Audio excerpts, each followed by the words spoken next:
Hi, I'm Katie Kempner, and welcome to Perspectives here at the WebMD interview stage during Advertising Week. Perspectives is a series of inspiring conversations with remarkable working women who are leading busy and successful lives. And it is my pleasure to have my good friend and very successful example of a successful woman, Mary Kim Novak, with me. Welcome. Well, thank you, Katie, for having me. Well, thank you for finally saying yes. So I'd like to really start by just jumping in a little bit and talking about what you do, what your career is now at Rubicon. Sure. So I work at Rubicon Project, which is a company that is automating the buying and selling of advertising. So the big buzzword is programmatic advertising. We're the marketplace for the buy side and the sell side in order to allow sellers and buyers to connect with each other.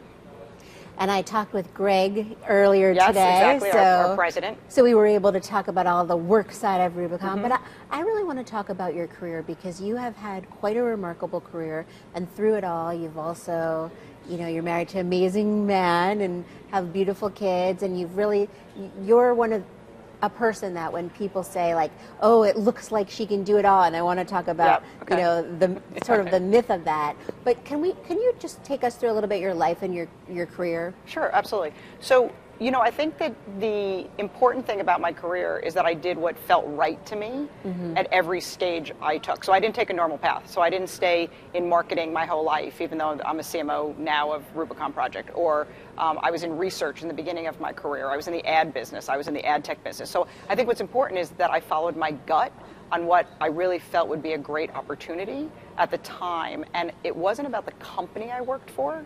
It was about the job that it was actually allowing me to do. Right? So I think what's important for a lot of women, because I've been asked this before, is that I think what's important is you have to really interview the company. You don't allow the company to interview you.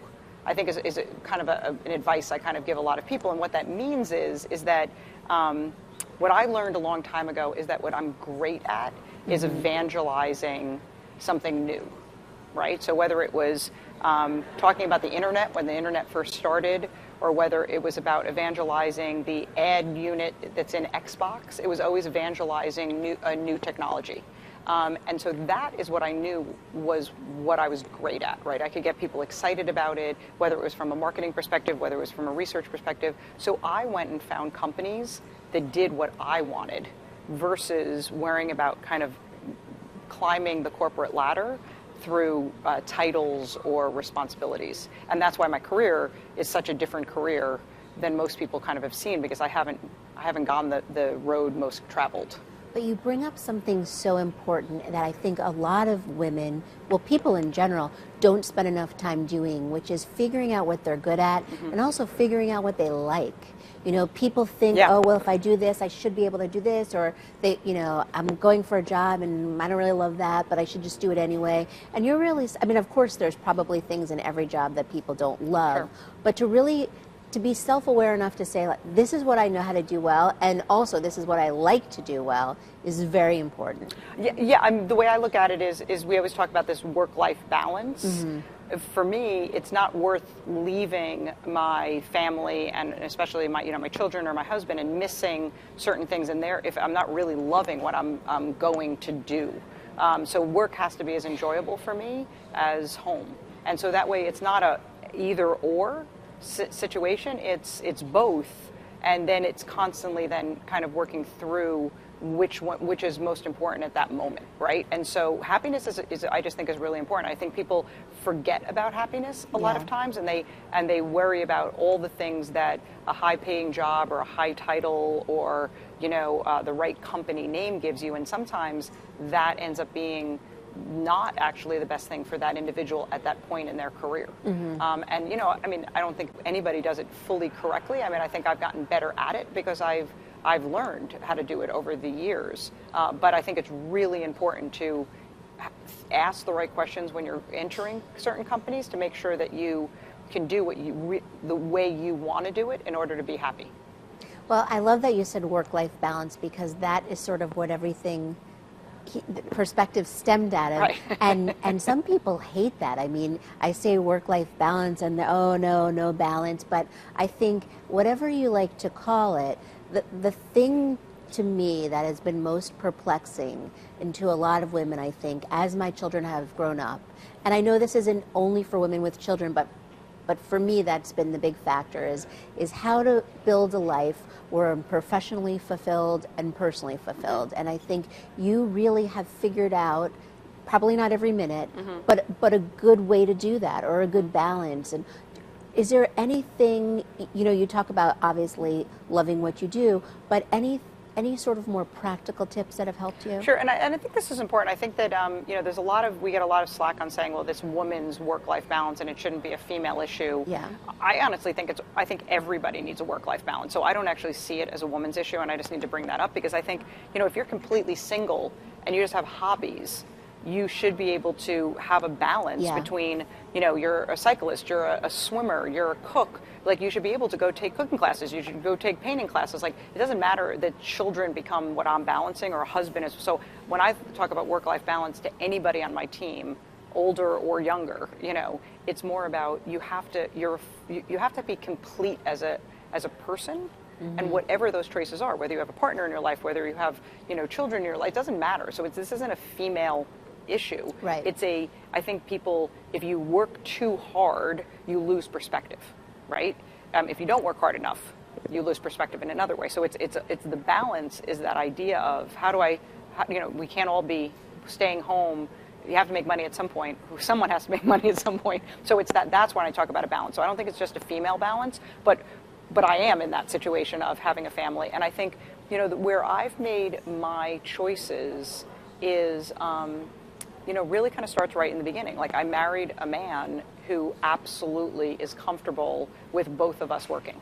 So, I think that's really important for many, especially many younger women who, have just started their careers, and is that I always say to them, like, really look at your partner, the person you're going to spend, your time with, and make sure that you both are on the same page with their career as well as your career, because that's baseline is that, and it's, again, this is not a male or female. This is really about whoever you're going to spend your life with has to be ready for that balance between it and have that open nature to be able to allow you, if you really want all of it, right, is to really be open to the idea that you might be traveling, you both might be cooking, that you both might be carpooling if you decide to have children, like just that whole balance. So I think that's the first thing, is really pick your partner really well.